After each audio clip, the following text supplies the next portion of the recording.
Friends, हम आए हैं आज मंदिर और आज है वट सावित्री व्रत का पूजन। तो मैं यहाँ आई हूँ ओघा महाराज के मंदिर पर और आज हमारे यहाँ नहीं होता है ये व्रत, लेकिन फिर भी मैं ये देखने के लिए आई हूँ। और बाकी लेडीज़ें यहाँ पर कर रही हैं वट सावित्री का व्रत।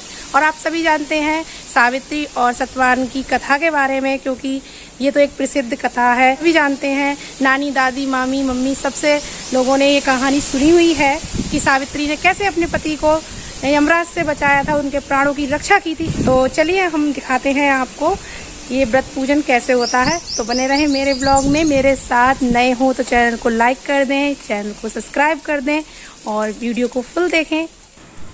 यहाँ शुरू हो चुकी है पूजा और ये पूजा करने से पहले तैयारी कर रही हैं, बताती जा रही हैं एक दूसरे को। जिसको नहीं समझ में आ रहा है उनको बता रही हैं और मैं बिल्कुल ध्यानपूर्वक से देख रही हूँ। मुझे बहुत अच्छा लग रहा है।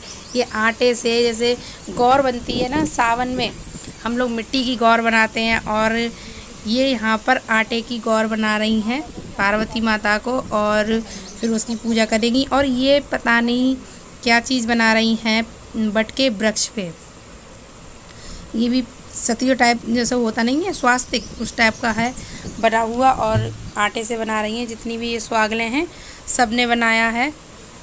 और उसके बाद ये लोग अपनी व्रत के जो पत्ते हैं उस पे भी पूजन कर रही हैं। साथ साथ में सब्जी लेके आई हैं बैगन की। ये देखो इन्होंने, आंटी ने बैगन चढ़ाए हैं यहाँ पर। और ये रहा खरबूजा, ये देखो खरबूजा चढ़ा दिया।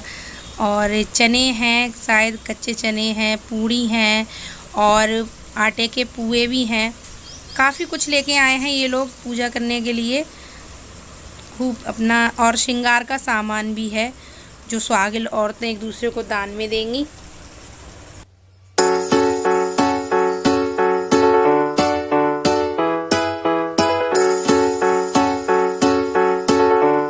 यहाँ पर ये लोग देखो पूजा कर रही हैं और मैं जब पूजा हो जाएगी उसके बाद इन लोगों से पूजा की विधि के बारे में पूछूंगी। अभी ये लोग व्यस्त हैं पूजा करने में। पूरा 16 श्रृंगार करके ये लोग आई हैं और बहुत सुंदर लग रही हैं। आप लोग देख ही सकते हैं, बहुत विधि विधान के साथ ये पूजा होती है।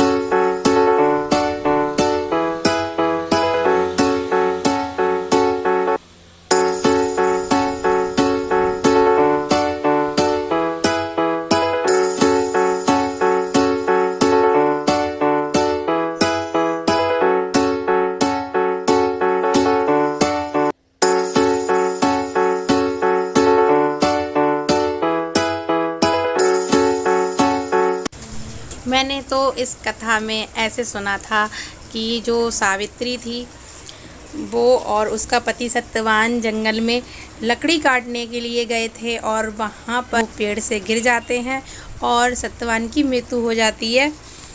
तभी यमराज आते हैं उनके प्राणों को लेने के लिए। तो सत्यवती भी उनके पीछे पीछे चल देती हैं। तो यमराज जी कहते हैं कि तुम हमारे पीछे कैसे आ सकती हो, हम तो सिर्फ मृत लोगों को ही, आत्मा को ही लेके जाते हैं, हम इंसानों को लेके नहीं जाते, जीवित लोगों को। तो वो कहती है मैं अपने पति को छोड़कर नहीं जाऊंगी। काफ़ी दूर तक यही क्रम चलता रहता है। तो यमराज परेशान होकर कहते हैं सावित्री से कि तुम कुछ मुझसे 3 वर मांग लो। सावित्री उनसे 3 वर मांगती है। पहला वर जो होता है वो मांगती है कि उसके जो राजपाट छिन चुका है वो वापस मिल जाए। और दूसरा जो वर होता है वो मांगती है कि उसके अंधे जो सास ससुर हैं उनकी दृष्टि आ जाए। और तीसरा वर मांगती है कि वो पुत्रवान हो। यमराज जी अपना पीछा छुड़ाने के चक्कर में उसके जो तीसरा जो वर होता है वो सुनते नहीं हैं, ध्यान से कुछ ध्यान नहीं देते हैं। वो परेशान हो चुके होते हैं ना, तो तथास्तु बोल देते हैं और फिर सत्यवान की आत्मा को लेकर चल देते हैं। फिर देखते हैं कि सावित्री फिर पीछे पीछे आ रही है। वो फिर झुंझला कर बोलते हैं कि हमने तो तुम्हें 3 वर भी दे दिए और तुम फिर भी मेरे पीछे पीछे आ रही हो, ये तो तुम्हारी गलत बात है। तो वो कहती है, हाथ जोड़कर विनती करती है, फिर कहती है कि आप मेरे पति को तो अपने साथ ही लिए जा रहे हो, तो मेरा कैसे ये वचन पूरा होगा, कैसे मैं पुत्रवती होंगी। यमराज अपने दिए हुए वचन पर पछताते हैं बहुत ज़्यादा, लेकिन हो क्या सकता था, वो तो वरदान दे चुके होते हैं और इस अपने वरदान के चक्कर में उन्हें सत्यवान की आत्मा को छोड़ना पड़ता है। इस तरह से सावित्री ने अपने पति सत्यवान बचाया था और उसी दिन से फिर उसके बाद सावित्री की पूजा की जाती, क्योंकि उसी बट के वृक्ष से शायद गिरकर सत्यवान की मृत्यु हुई थी। मुझे ज़्यादा कुछ पता नहीं है, गलती हो तो माफ़ कर देना, लेकिन मुझे जो पता था मैंने आपके साथ शेयर किया।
दिखा देते हैं, हमारी काली माता जी और इधर है राधा कृष्ण,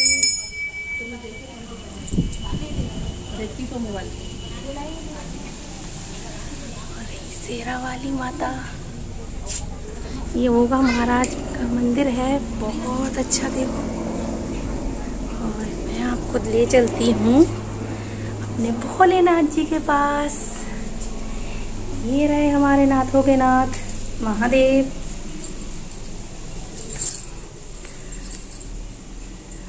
हम लोग यहाँ आते थे पहले शनिवार को दिया जलाने के लिए।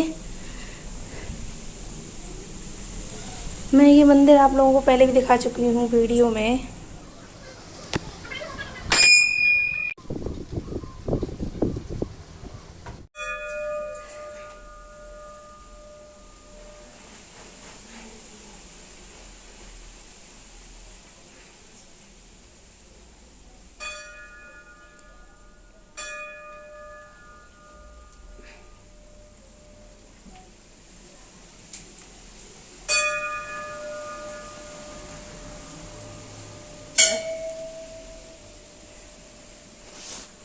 अभी तो अधूरी रह गई।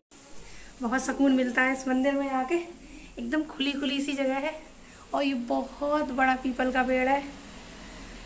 शाम के टाइम शनिवार को यहाँ बहुत ज़्यादा भीड़ रहती है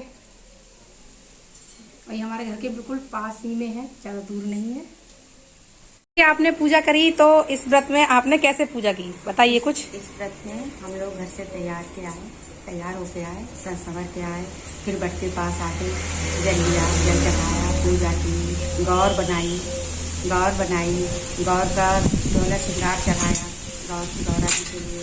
और फिर धागा बांध के, कच्चा धागा चढ़ता है इसमें, अब तो रील है, कच्चा धागा मिल नहीं रहा है।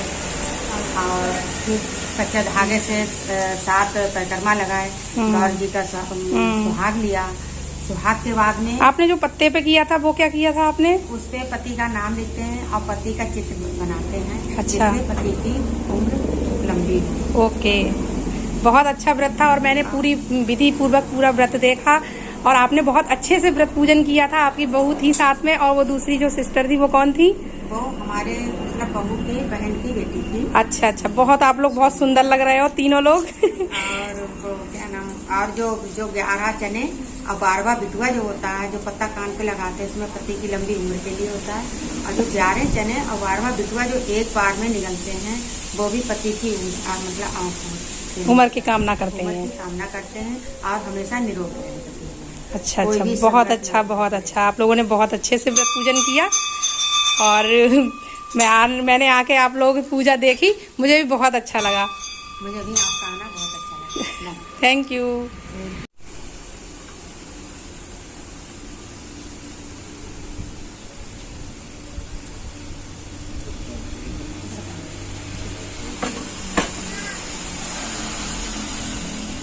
क्या करेंगे?